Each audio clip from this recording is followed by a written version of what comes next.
What's up guys, welcome back. Today we're going to talk about a fundamental topic for the channel.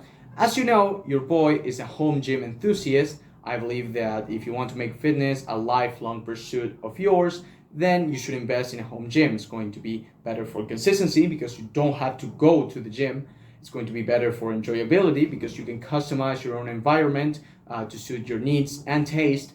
And also it's going to be the most cost-effective thing because you don't have to pay a gym membership. It is just a one-time investment. So a common problem that may arise when you're trying to build your home gym is going to be which pieces of equipment to buy first.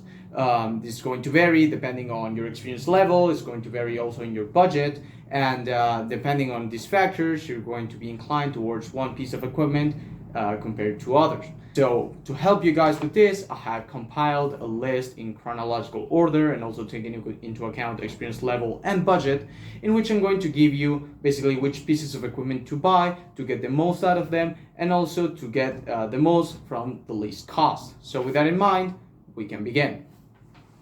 The first entry, of course, is going to be the pull-up bar. Not only do you have the chance to get to unlock one of the best movements ever for your back, which is going to be the pull-up, but also some pull-up bars have the capacity to be rearranged, so you can basically do dips off of them as well.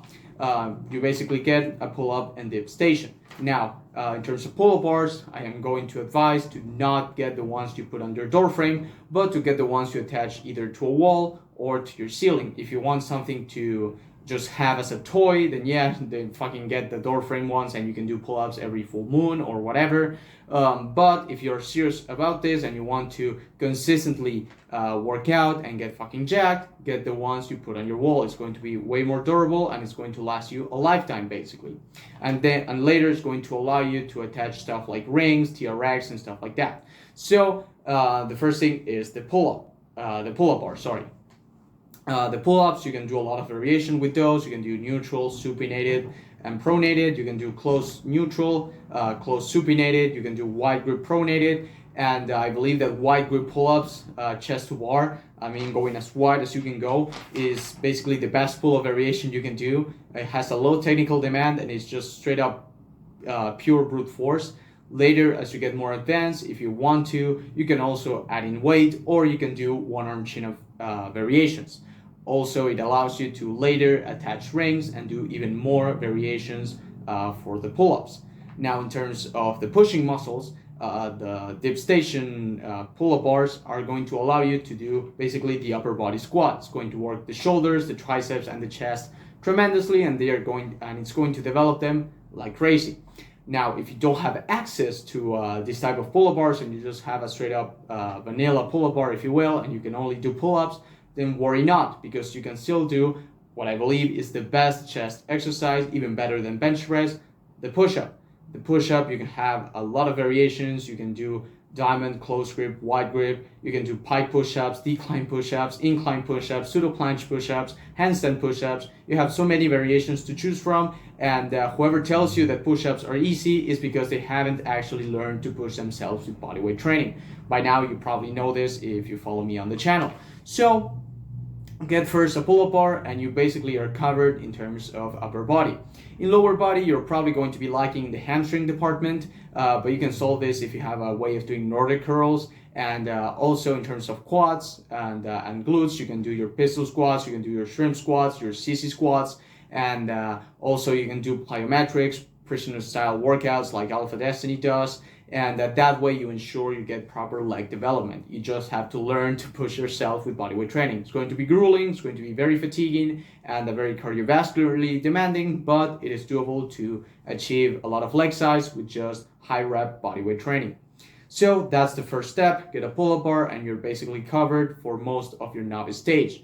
Now, once you start to get a little bit more intermediate, you're probably going to want to start doing some type of isolation. But because you haven't done a lot of isolation while you were a novice, you probably want to do movements that are going to also reinforce the tendons, which are a common problem when trying to isolate. And also you want to be able to do a lot of isolation so you can try out working like isolating your rear delts, your side delts, also your biceps, your triceps, your brachialis, your forearms, your neck, etc. So I would recommend for the second step to get bands. They are basically like a cable station, but worse. But they also have its own set of benefits, which cable stations have a homogeneous strength curve, and bands have a concentric strength curve. So as they lengthen, they become more resistant, and therefore they are basically hardest at the top when you're the most contracted. So this can be used to your benefit, and you can use it as both a working accessory, right? Like an accessory to your training that is going to allow you to isolate properly, but also as a way of basically doing a little bit of rehab or prehab for your tendons. You can do your high rep pushdowns before a workout, and then you finish off with some band isolation like band pushdowns or band extensions. And also they're going to basically be there for a long time, and they're going to help you in all stages of your fitness journey, because they're great for warming up, and they are great to substitute movements that can be a little bit too taxing on the tendons. So get yourself bands. They're also going to benefit leg training. I almost forgot about that. I wonder why. But yeah, they're going to benefit leg training because you can finally start adding a little bit of load, even though it's not the best. You can do your band good mornings to train the erectors and the hamstrings. You can also do banded squats. So in general, you have a lot more freedom in terms of the movements you can do, and you can choose between some classic movements and some band movements that are going to bring its own set of benefits. So that's the second point, bands. Then, of course, I had to add them to the list, is going to be rings. And here's what I want to talk about the most. So basically, rings, if you think about it, they're like dumbbells, but better, basically, because you don't have to add extra load. That's the first thing. They have the same range of motion at all stages, even if you go weighted. So range of motion is not sacrificed. For example, in a dumbbell bench press, as the weights get bigger, the range of motion gets smaller. But with ring push-ups, as the weight gets bigger, the range of motion stays the same. Also, they are highly progressible with just body weight. You can basically keep yourself body weight throughout your whole training career, and you're never going to be in need of adding weight. Big word here, in need, basically. If you want, you can add weight to make the process simpler, but you can always do a harder variation that is low technically demanding and it's going to be hypertrophic as fuck. Also, it's going to allow you to do a lot of isolations that, contrary to bands, are weighted stretch focused. For example, ring extensions and pelican curls are going to give you one of the biggest arm dumps you're going to ever experience. Also, ring face pulls. I mean, have you ever tried ring face pulls? They are the best, in general, the best delt builder. So I really recommend you trying these three movements out. In fact, I would say that bands and rings have a complementary relationship in which one's going to allow you to strengthen the tendons, it's going to allow you to accumulate extra tonnage, and also allow you to warm up for your ring work. Meanwhile, the rings are going to give you that weighted stretch. They're going to give you that high progressibility factor. So definitely get your rings, and you're not going to regret it like at all. You can also carry your rings outside, and I would say that if you were to buy a single piece of equipment, get rings. They're going to give you the most benefit out of the least cost, because up to now, all of the equipment that I have listed is at least it's going to be in the range of 1 month of gym membership, so take that into account. You can basically get a lifetime of training, or at least a decade worth of training with just one piece of equipment. So keep that in mind. The next one I want to mention is going to be Paralettes. Basically, the only reason why I would want you to buy Paralettes is because you unlock the best vertical pressing movement, in my opinion, which is the deficit handstand push-up. It is a super hard movement, and a movement that is going to develop your shoulders like crazy. Contrary to, for example, dumbbell military press, you basically get the same range of motion at all stages, even if you go weighted again. And also, it's not like the OHP in which you have to stabilize every single second with deficit handstand push-ups leaning against the wall. It is just a brute force thing. Also, you can manipulate the angle in which you position yourself against the wall to make it more upper chest bias, more similar to an AD press, or you put yourself in a more vertical position, more similar to an OHP.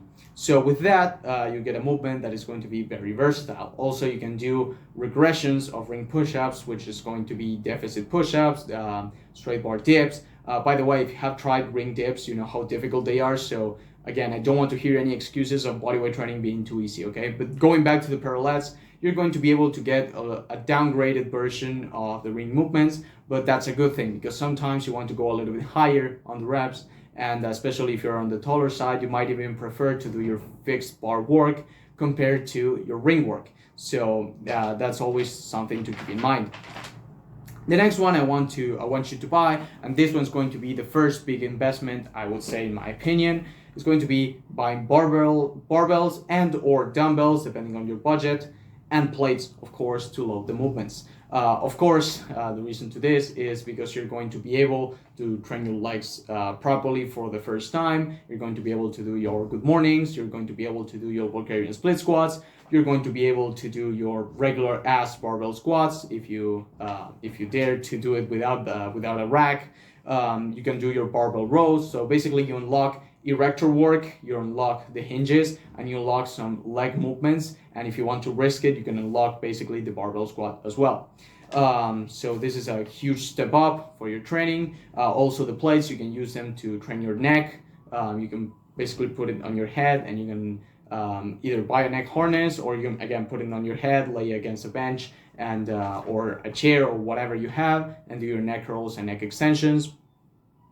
Also, it allows for some variability in the pushing muscles and in the pulling muscles, so that's always a good thing. And also, you might get this benefit of being able to overload the traps, because up to now we have been training with just body weight, and I have made a video on how to get yoked with just body weight. But with this, it simplifies the process because you can just put in plates and do shrugs like that, and that's it. You don't have to be compensating by doing higher reps or stuff like that. You just go straight to the point and you do your shrugs. So barbells and plates are going to be very, very, very useful.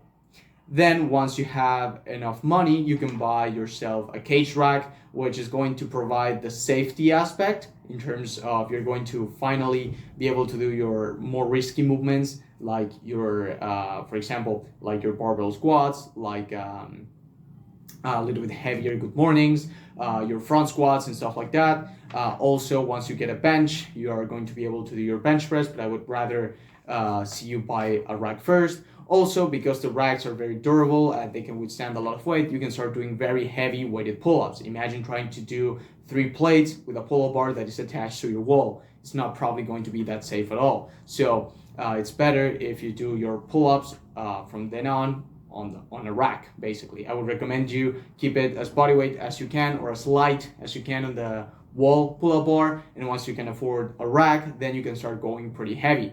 Remember, you can always do harder variations to accommodate for your body weight. So that's the next one, the rack. Also, you can start buying attachments like a dip attachment or a cable attachment and stuff like that, so you can start upgrading your gym equipment as well. Keep in mind, this is a huge investment, so it's going to take a while for you to get the money. And because it is so expensive, it is also going to last you a lifetime, so it is a worthwhile investment. Next, we have buy either a cable station, right? Or you can buy a cable attachment for your rack, whatever suits you best. And this is pretty straightforward. It's like bands, but better in terms of it's going to provide proper isolation movement, and it's going to be not taxing on the joints as ring work would be. So you basically get the best out of both worlds. The only downside, of course, you have to get the rack and you have to get the attachment first. Also, you have to get multiple attachments for you to have some sort of variability. But if you're just going to buy one, I would recommend get a rope or get a B-bar. That's going to give you the most, in my opinion. Then once you have all of that, maybe you can get a bench, so you can do your bench press, you can do your incline presses, and maybe you can do some other type of movements. Also, the bench is going to allow you to do stuff like rack chins by putting your feet up the bench. It's going to allow you to do Bulgarian split squats far more comfortably. You're going to be able also to lay against it to do your neck curls and neck extensions and stuff like that. So overall, it's going to bring a lot of benefits, but it's definitely not a priority. But yeah, that's the list for today. As you can see, we start off with something that is very simple and is very versatile, and then we start focusing on stuff like isolation. Then we start focusing on stuff like that is less important but is still important, like the weighted stretch, and also a lot of range of motion, and also the progressibility of a movement. Then as we advance, we start focusing more on variation and safety, more than just unlocking movements. So that's the whole process of building your dream home gym, if you will. I hope this list helps you, and let me know in the comments below what you think. As always, thanks for watching.